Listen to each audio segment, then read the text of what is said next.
할렐루야. 네, 반갑습니다. 오늘 말씀의 제목은 믿음의 중간 점검입니다. 믿음의 중간 점검인데 주제 성구는 히브리서 11장 1절 말씀인데요. 여러분들 너무나도 잘 아실 거예요. 믿음은 바라는 것들의 실상이요 보이지 않는 것들의 증거니. 그러니까 이제 믿음은 당장 현재 나타나진 않았지만 앞으로 나타날 거에 대한 확신이 되겠죠. 확신이 될 텐데, 그렇다면 그 믿음의 근거가 뭐냐? 믿음의 근거가 뭐냐인데, 일단 우리 믿음의 조상 아브라함을 보자고요. 아브라함이 어떻게 믿음을 가졌는지 창세기 15장 5절에서 6절 말씀을 보면 하나님께서 이제 아브라함을 불러내시는데 그를 이끌고 밖으로 나가 이르시되 하늘을 우러러 무뼈를 셀 수 있나 보다. 또 그에게 이르시되 내 자손이 이와 같으리라. 아브라함이 여호와를 믿으니 여호와께서 이를 그의 의로 여기시고. 그러니까 이제 하나님이 아브라함한테 별을 보이셨어요. 별을 보라고 한 다음에 너의 자손이 이렇게 많을 거다라고 먼저 제시를 하셨어요. 그러니까 아브라함이 혼자 아무 근거 없이 내 자손이 이렇게 별과 같이 많을 것이다라고 스스로 상상한 게 아니에요. 하나님이 먼저 제시를 해주셨어요. 그걸 믿은 거예요. 그러니까 믿음이라는 게 나 혼자 내 생각대로 믿는 게 아니라 하나님이 주신 약속을 믿는 게 믿음인 거예요. 그래서 예수 그리스도를 믿는 믿음이란 거는 하나님이 구약에서부터 예언된 바가 실현돼서 우리를 구원해 주시겠다는 그 약속이 성취된 거예요. 그걸 믿는 거예요. 그게 믿음인 거예요. 그러니까 믿음이라고 해서 내가 원하는 것을 무조건 바라고 믿는다고 해서 그게 믿음이 아닌 거예요. 그러면 그래서 만약에 그게 이루어졌다? 그럼 하나님이 도우신 건지 사탄이 도운 건지 어떻게 알겠어요? 하나님과 재물을 겸하여 섬기지 못하는데 재물을 간절히 원해서 돈독에 빠져 살지만 아주 부유한 사람이 있어요. 그러면 그 사람이 그렇게 부유하게 된 게 하나님이 그렇게 너 그래 재물 섬기다 지옥 가라 이렇게 하나님께서 축복을 부어주신 걸까요? 아니란 말이에요. 아니에요. 그래서 하나님이 우리한테 원하시는 것이 있어요. 그게 성경에 나와 있어요. 그래서 성경을 알아야 돼요. 그래서 아브라함은 하나님의 약속을 믿은 건데 그것을 의롭다고 하신 거예요. 그것을. 자, 그렇다면 지금 우리가 믿는 것은 뭐냐? 우리 믿음의 근거는 뭐냐? 성경에 있는 하나님의 말씀과 약속을 믿는 거예요. 약속을 믿는 거고, 그 예수 그리스도의 대속 관련된 인류 구원에 대한 말씀은 사도신경이 잘 나와 있죠. 우리가 주일마다 고백하는 사도신경이 잘 나와 있고, 그 외에는 우리가 삶을 통해서 성경 말씀을 우리 삶에 적용해 보는 거예요. 그래서 이게 하나님 보시기에 합당한지 안 한지 적용해 보고, 합당하면 그 믿음대로 될 것이고 합당하지 아니하면 믿음대로 될 수도 있고 안 될 수도 있어요. 경우에 따라서는 사탄이 속이는 수도 있고. 그래서 그런 어떤 영적 분별력을 우리가 좀 갖춰야 된다. 그래서 저와 여러분들은 싱글이잖아요. 겨울이 되고 또 크리스마스가 되고 또 춥죠. 사실 크리스마스라고 더 추울 이유가 없어요. 예수님이 우리 인류를 구원하러 오신 날인데 왜 꼭 그날을 기점으로 해서 데이트하는 법이 없거든요. 사실은. 그렇지만 세상 분위기가 그렇다 보니까 그냥 휩쓸려서 왠지 겨울에 크리스마스 때는 커플이 돼야 될 것 같은 그런 느낌상 더 이렇게 좀 상대적으로 이렇게 추위를 타지 않나 싶습니다. 일단 그러면 저와 여러분들이 딱 말씀을 붙잡고 믿을 만한 근거들이 몇 구절 있어요. 성경에. 그냥 그거는 하나님이 우리한테 제시해 준 거니까 그냥 그걸 믿고 그 말씀을 붙잡고 가면 돼요. 그런 구절이 몇 구절이 있는데, 창세기 1장 28절 말씀을 보면 하나님이 그들에게 복을 주시며 하나님이 그들에게 이르시되 생육하고 번성하여 땅에 충만하라. 땅을 정복하라. 우리가 이렇게 번성하고 충만하기 위해서는 배우자가 있어야 되잖아요. 자녀가 있어야 되잖아요. 그냥 이 말씀이 나한테 와닿으면 내 심령을 딱 터치했다. 그럼 그냥 믿는 거예요. 이 말씀 붙잡고 하나님한테 졸르는 거예요. 왜? 이거는 하나님이 우리한테 주신 약속이잖아요. 이게 또 나한테 해당이 될 수 있잖아요. 그러면은 이걸 붙잡고 믿을 수 있어요. 그리고 창세기 2장 18절 말씀을 보면 여호와 하나님이 가라사대 사람의 독처하는 것이 좋지 못하니 내가 그를 위하여 돕는 배필을 지으리라 하시니라. 이게 딱 와닿았어요. 그럼 이걸 믿는 거예요. 아, 내가 지금 독처하는데 저는 이 말씀을 붙잡겠습니다.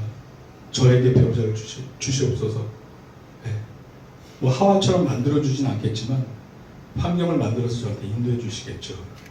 그리고 마태복음 6장 33절 말씀을 보면 그런즉 너희는 먼저 그의 나라와 의를 구하라. 그리하면 이 모든 것을 너에게 더하시리라. 사실 이 모든 것에는 먹고 마시는 이런 내용이 주지만 또 배우자 문제도 이 안에 포함될 수 있잖아요. 넓게 보면. 그럼 이 말씀을 붙잡는 거예요. 저는 이 말씀을 사실 좀 많이 붙잡았어요. 그래서 주의 종을 하면 하나님이 책임져 주신다는 믿음을 지금도 갖고 있어요. 확신해요. 네.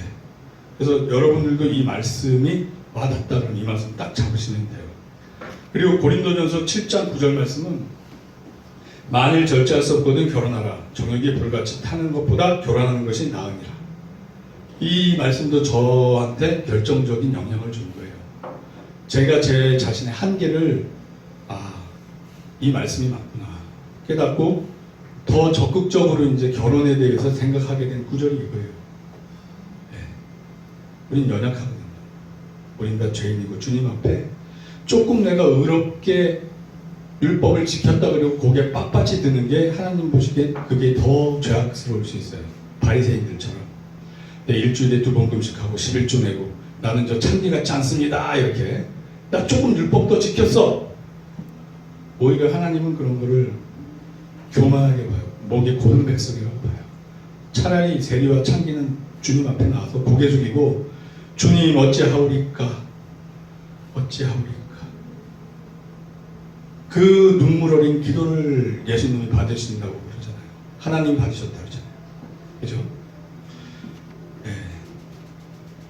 그리고 또 이제 이런 말씀을 붙잡아도 되고 우리가 이제 기도를 통해서 항상 또 성령님하고 커뮤니케이션을 하시는 분들이 있잖아요. 이제 어느 정도 믿음 생활 이제 이쪽으로 쭉 하나님과 하나님의 음성을 듣는 법을 이렇게 계속 추구해 오신 분들은 이제 성령님의 인도하심과 그 때에 따른 음성을 분별할 수 있어요. 아직 그게 안 되신 분들은 지금이라도 늦지 않았어요. 그런 책들이 많이 있어요. 두란노 소적이나 뭐 이런 데서 나온 것도 있고 하나님의 음성을 듣는 법 그리고 인터넷을 한 번만 쳐도 몇 권이 딱 나와요. 그럼 좀 건전한 걸로 한두 권 골라서 읽으면서 내가 적용하다 보면 몇 가지는 나한테 적절한 게 적용이 돼서 내가 살면서 그걸 활용할 수 있게 돼요. 내 양은 나의 말을 듣는다고 당연히 우리 주님과는 커뮤니케이션이 돼야 돼요. 그리고 이 말세에 갈수록 사랑이 식어지고 악해지는 때 더 분별력이 있어야죠. 더 혼란하고 믿는 자라도 이렇게 미혹하는 시대가 돼가는데 그렇죠? 그래서 그런 어떤 그 하나님의 성령님의 인도하심을 받는 사람들은 그거를 근거로 딱 그걸 붙잡고 가면 돼요. 근데 저 같은 경우는 꿈을 많이 보여주셔서 주로 이제 반복되는 의미 있는 꿈은 이건 하나님이 주신 거다. 제가 꾸고 싶다고 꾸는 게 아니니까. 그럼 그럴 때는 저는 그거를 붙잡아요. 그래서 내 주변 환경이 내가 받은 꿈 내용과는 전혀 다를 때가 많아요. 그러면은 어떻게 생각하냐면 이거는 테스트구나. 분명히 하나님이 나한테 보여줬거든. 그럼 나는 내 믿음을 내가 지키지 않으면 어떻게 하나님이 나를 어떻게 책임져 주시겠어? 내가 하나님께서 나한테 주셨다는 게 분명한데 내 스스로 그거를 믿음으로 지키지 않으면 그 믿음은 뭐가 되겠어요? 그러니까 순간순간 믿음의 중간 점검이 필요한 거예요. 항상 믿음 좋은 상태에 있는 사람은 없어요. 오죽하면 사도 바울은 나는 날마다 죽노라. 스스로 자기 자아를 죽이고 주님 뜻을 추구했어요. 그러니까 마찬가지인 거예요. 저도 분명 이거 내가 응답 받았는데 이거 환경은 전혀 아니네. 왜 거꾸로 가지? 왜 거꾸로 가지? 근데 그게 당연한 거예요. 당연한 거예요. 그러니까 믿음 앞에는 항상 장애물이 있다. 첫째, 시험이 있어요. 템프테이션이 있고 테스트가 있어요. 예수님도 중요한 시기마다 템프테이션이 있었어요. 공생이 하기 전에 40일 금식할 때 사탄의 시험이 있었죠. 그리고 십자가 지시기 전에 베드로를 통해서 사탄의 시험이 있었어요. 템프테이션. 네, 다 물론 극복하셨고 또 테스트가 있어요. 이거는 의미는 약간 다르지만 결과는 동일해요. 다 극복해서 이겨내야 되는 것들이에요. 창세기 22장 1절에서 2절 말씀 보면 그 일 후에 하나님이 아브라함을 시험하시려고 부르시는 거예요. 그를 부르시되 아브라함 하시니 그가 이르되 내가 여기 있나이다. 여호와께서 이르시되 내 아들 내 사랑하는 독자 이삭을 데리고 모리아 땅으로 가서 내가 내게 알려준 한 산 거기서 그를 번제로 드리라. 하나님 테스트 하시는 거예요. 사탄의 미혹도 있지만 하나님의 테스트도 있는 거예요. 분명 이거 믿음으로 순종하고 있는데 왜 그럴까? 우리의 온전한 순종, 성숙을 위해서 테스트를 하시는 거예요. 이거를 극복을 하면 한 단계 믿음이 자라나게 돼요. 네. 그리고 주로 그 응답과 반대되는 주변 상황이 이제 호의적으로 그렇게 될 수도 있지만 안 그럴 때가 성경은 더 많이 제시되고 있어요. 예를 들어 다윗의 경우 기름 부음을 받았잖아요. 기름 부음을 받은 다음부터 더 힘들어져요, 삶이. 사울 왕이 죽이려고. 아니, 왕이 될 게 기름 부음 받았으면 오히려 사울 왕이 대접해주고 오히려 그래 너는 이 나라를 책임져야 될 인재야 그러면서 따뜻하게 대접해주고 오히려 주변 환경이 흘러가야 되는데 정반대로 죽이 없애려고 막 그러는 거예요. 그것도 하루 이틀이 아니라 10년 이상. 그러니까 응답 받은 거와 환경은 정반대로 가요. 하지만 그럼에도 불구하고 믿음으로 그것을 극복을 하면 믿음의 성장이 온다. 그걸 통해서 다윗이 다듬어져서 이스라엘을 좀 더 잘 다스릴 수 있었고 그로 말미암아 유대인들이나 우리 기독교 신자들에게 지금까지도 하나님 마음에 합한 자라고 그 이름이 회자되고 있잖아요. 그런 이유가 있어요. 그리고 성경에서는 주로 뭘로 테스트를 많이 하냐면 기다림으로 테스트를 많이 해요. 기다리면 사람이 인내심이 한계가 있잖아요. 지친단 말이에요. 지쳐요. 그러면 분명 나는 응답을 받았어. 근데 이게 내 눈앞에 환경은 반대고 이루어지지도 않아. 깜깜해. 그러니까 스스로 믿음을 내려놓고 포기하는 수가 많아요. 그러면 하나님이 주시려고 했던 축복을 내가 놓치는 거예요. 그리고 나서 나중에 자기가 믿음 내려놔놓고 하나님 주신다고 해놓고 왜 안 줘요? 야, 너가 언제 내가 이렇게 인도했을 때 왜 순종 안 했니? 아니, 환경이 그렇지 않았어요. 야, 너는 환경을 바라보니 나를 바라보니 누구를 바라보니 너의 주인이 누구야? 이렇게 책망하시면 할 말이 없는 거예요. 적어도 순종을 하면 하나님께서 책임을 져주세요. 내가 목적한 바가 하나님의 뜻에 맞을 수도 있고 안 맞을 수도 있어요. 내 스스로의 착각으로 하나님이 이걸 주실래나 보다 A를 주실래나 보다 그리고 순종을 하다가 순종해보니까 A가 아니라 오히려 B를 주는 경우도 있어요. 그거는 그 비밀을 우리가 하나님의 뜻을 다 알 수가 없기 때문에. 그럼에도 불구하고 항상 우리에게는 가장 최선의 것을 주신단 말이에요. 어떻게 할 때? 믿음으로 순종할 때. 여기 우리 구약의 우리 믿음의 선배님들이 다 그러셨단 말이에요. 다 그러셨어요. 그래서 아브라함은 25년을 기다렸죠. 이삭은 당시에 거의 재벌집 아들이나 다름없는데도 나이 40까지 장가를 못 가고 있었어요. 그리고 엄마가 돌아가시고 나서 자기 배필을 얻고 위로를 받았다고 해요. 그러니까 이게 인생이 쉽게 환경이 열어지고 이렇게 흘러가줘야 될 것 같지만 그렇지 않아요. 그러니까 우리는 그런 걸 다 봐야 돼요. 그 과정 속에 테스트가 있고 고난이 있다는 것도 봐야 돼요.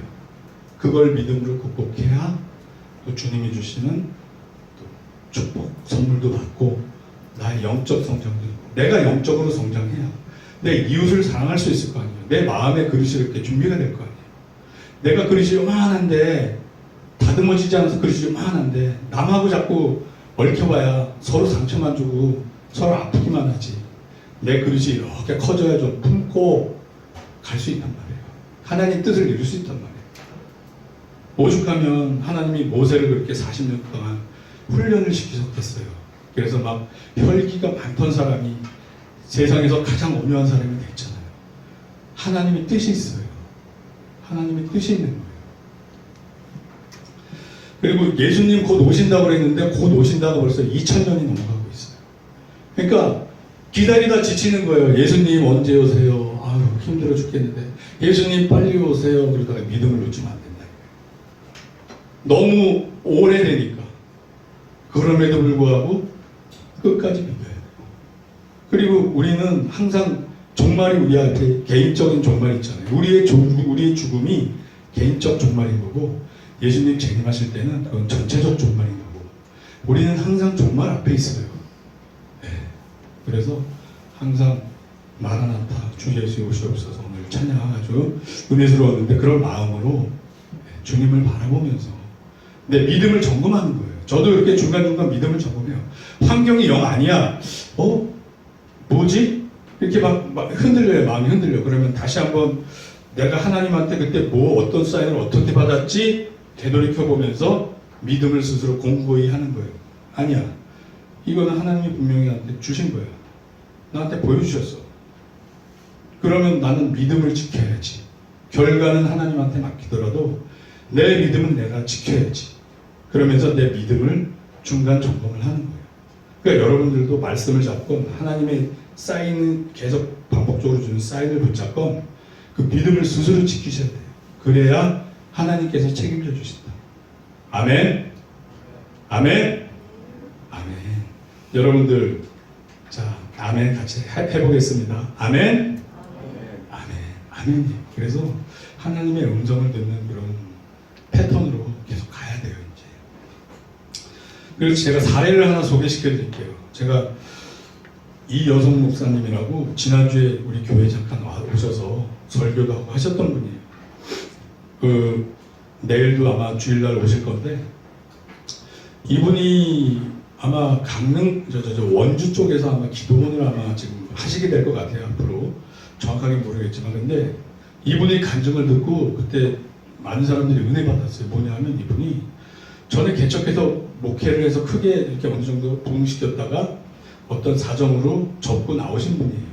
그리고 싱크모 여기서도 한 6, 7년 전인가? 7, 8년 전인가? 아무튼 목사님하고 같이 좀 활동도 하시고 또 독립해서 활동하셨던 분인데, 이분이 오셨어요. 그래서 강원 목사님하고 같이 대화하시고 회포도 푸시고 그렇게 했는데, 이분이 그러니까 사모님이 돌아가셨어요. 사별을 하고, 그러니까 사목감을 달라고 12년을 기도를 했대요. 조건은 단 하나. 피아노 잘 칠 수 있는 사목감을 주시옵소서 기도를 했대요. 왜? 자기가 이제 목회할 때 반주를 할 수 있어야 되니까. 그거를 놓고 이렇게 기도를 했대요. 그래서 싱크모 나올 때도 주변의 목사님이나 전도사님들이 많이 대시를 했대요, 자기한테. 제가 피아노 배울게요, 저하고 교제해요, 이런 분들이 많았대요.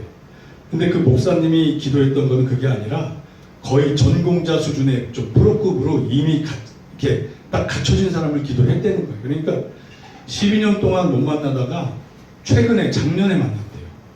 그 피아노를 잘 치는 사람을 어떻게 소개를 받았는데 첫눈에 그냥 사목감이다 뭐 이렇게 서로 알았대요. 그리고 그 사목감이 중학교 때부터 반주를 했던 분이에요. 그리고 성악 전공에 피아노가 거의 프로급이에요. 그러니까 근데 그래서 둘이 사귀게 됐는데, 근데 요즘 이렇게 세상적 관점에서 보면 거의 불가능한 일이 일어났어요. 나이 차이가 거의 20살 차이가 나요. 18살 차이. 왜냐면 그 둘 다 믿음 안에서 만났기에 가능한 일이지, 이 세상적 관점에서 보면 이게 현실적으로 가능하겠어요?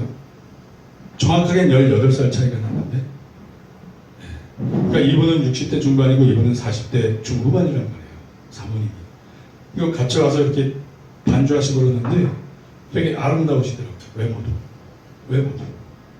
그러니까 제가 생각했을 땐 이거는 하나님이 그냥 강권적으로 선물로 주신 거예요. 그분이 하나님의 일을 하려고 하시니까. 세상적 조건에는 전혀 안 맞아요. 지금 재력도 그 사모님이 더 있고, 그래서 그 사모님이 원주에 계시니까 그쪽에서 아마 개척을 하려고, 이제 기도원을 하려고 지금 준비를 하시는 것 같아요. 그래서 이런 것들을 보면 그분이 12년 동안의 응답이라고 열매라고 말씀을 하시니까 우리 또 가은홍 목사님도 부러워하시면서 기도 많이 하셨어요. 그래서 같이 대화도 하고 했어요. 그래서 그분이 한 가지 조건을 걸었는데 나머지 여러 가지 부수적으로 막 챙겨준 거예요. 나이도 더 어리고 막 미모도 이쁘고 막 이런 것까지 플러스해서 그냥 주신 거예요. 하나님을 하겠다니까. 다른 이유가 없어요. 뭘로 설명을 하겠어요. 네, 그래서 야, 그런 일이 일어나고 있구나. 진짜 믿음 안에서. 그래서 주님의 뜻에 맞다면 그 믿음대로 이루어집니다. 그래서 여러분들도 말씀을 붙잡건 주님의 사인을 붙잡건 중간중간 내 환경이 내가 바라보는 예측했던 것과 반대로 가더라도 내 믿음은 내가 지키셔요.